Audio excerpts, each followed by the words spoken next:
If I were a betting man, I'd say that most of you watching have no idea what a poi lockout is. I'm hoping to change that in this video and show you why I think they're way more important than you might think. Drex here from Drex Factor Poi, sharing with you the love of poi spinning and flow arts to benefit your body and brain, and today we're going to talk some turkey about lockouts. Before we dive in, I just want to give a quick shout out to the friends of the channel. Big thanks to Dark Monk, Flow DNA, Flow Fests, Flow Toys, Juggling Calling, Pyroterra Light Toys, Spinballs, and Ultrapoi for helping to make the videos on this channel possible. You can learn more about all these amazing companies and the work that they're doing to support flow artists like yourself by checking out the links that I've got down in the description of this video. And a special thanks to the first non-business friend of the channel, Johnny Howard. Thanks so much for your support, Johnny. Okay, so I'm sure most of you out there are just dying to know what the heck a lockout is. So let's get it out of the way from the jump, yeah? A lockout is a technique for creating flowers where a person pauses their hand to let the poi swing around it before letting the hand continue through the pattern. This results in inspin flowers that look like a nested series of circles and anti-spin flowers that compress one pair of petals and expands another. This is in contrast to what these flowers look like when the hand doesn't stop. When the hand and poi head are both traveling at a constant velocity, that is, not stopping in any positions, the resulting inspin flowers have a more gradual curve to them, and anti-spin flowers have more consistently even petals. I didn't even know that this was a thing until I had an online conversation with my tech poi guru, Alien Jon, about all these wild 1.5s I've been playing with. I'd described the classic 1.5 as a cap with a pendulum across the top and a two-petal inspin flower across the bottom, to which he pointed out that this presentation was heavily based in performing a lockout in that inspin flower on bottom. And while yes, true, there is indeed a version of that 1.5 that uses lockouts and another version that doesn't. But that also got my gears turning. You see, ages ago I uploaded a short series of videos on poi flowers that became some of the most popular videos on my channel. In them, I teach a technique for performing inspin flowers that involved stopping the hand in individual positions to train adding petals to a flower. I didn't realize it at the time, but this technique centered on performing lockouts. And that kind of became one of those moments where somebody points something out, like say that one of your eyebrows is shaped slightly differently than the other, or there's a vocal tick you have, and suddenly you can't unsee it. In my flow videos, as well as just during practice, I suddenly noticed that I was only doing inspin flowers with these lockouts.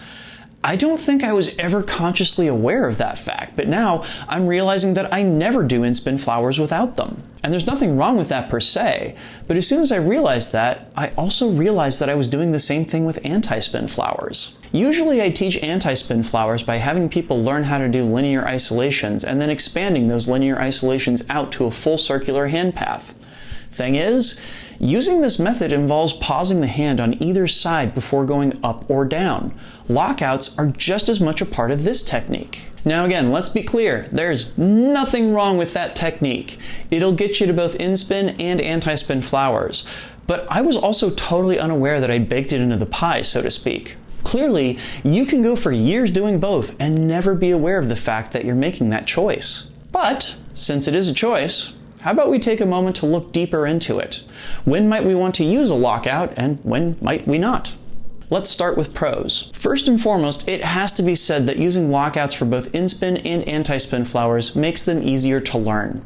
It's a great technique for drilling one specific aspect of these poi patterns that allows them to be acquired in steps. They're also a great technique for learning stalls. It didn't dawn on me until I'd realized I was doing lockouts in both my inspin and my anti-spin flowers, but they're actually integral to the technique that I use to plane break at either side of a 4-petal anti-spin versus 2-petal inspin.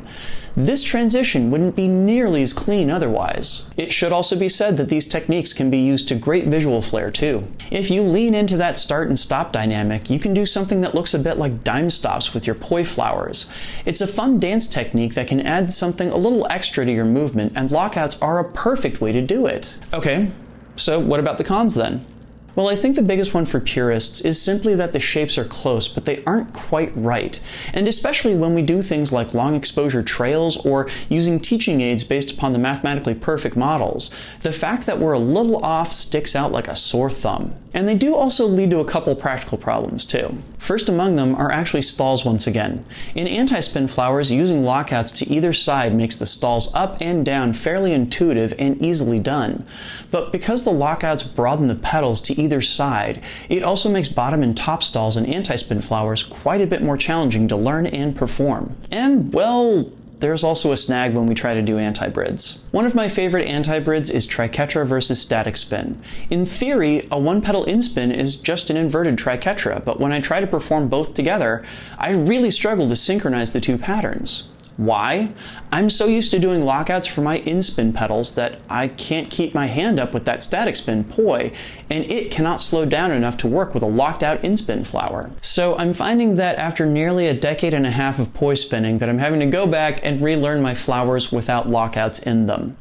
I don't intend to stop doing lockouts entirely, but I do think it's important that I be able to perform both options. And once you're comfortable with your flowers, I recommend you do the same. Also, I'm curious. Now that I'm pointing out this phenomenon, have any of y'all out there found other reasons that lockouts are either super useful or moments when they make life more difficult? I'd love to get more insight into both the potential benefits and drawbacks of these techniques. Let me know in the comments. In the meantime, don't hesitate to learn your flowers with lockouts. It will make your job easier, and you've got plenty of time to learn to take them back out of your technique if you want to. And frankly, most of you will never even notice or care that your patterns aren't mathematically perfect. This is just for the nerds that do. Did you get anything out of this video? Please leave a like, comment, share, and subscribe to keep the conversation going and to help other people find my videos. This helps my channel grow, and it helps other people along in their flow journeys. Do you like poi content? Do you like tutorials, flow sessions, and vlogs on flow arts culture? Consider signing up to support my work. I want to bring flow arts to the wider world and help people connect with their brains and their bodies through prop spinning. So help me do it. Head on over to patreon.com/DrexFactorPoi and sign up. You can do that either by clicking on the card that just popped up on YouTube or using the link down in the description. Not only will you be supporting this mission, but you'll also be able to get early access to all of my content, a vote in what content I produce in the future, and a host of other awesome rewards, such as getting a special weekly poi lesson delivered to your inbox that is only available to my supporters. Go give that a look, and please consider supporting this channel. Thank you in advance. This video would not be possible without the kind support of all of these amazing people right here. These are my Flow patrons over on Patreon, and they, along with the people listed down in the description, have made the video that you just watched possible through their support on Patreon. Thank you so much, all of you, for your continued support for me and this channel. Do you do lockouts in your flowers? Did you know that you did so before I posted this video? Be honest now. I'm going to leave a link to a playlist of videos I've done on other topics like this down in the description, as well as up on screen if you're watching on YouTube. Thanks so much for watching, and make sure to get some flow in today. I'll see you with a new video on Friday. Peace.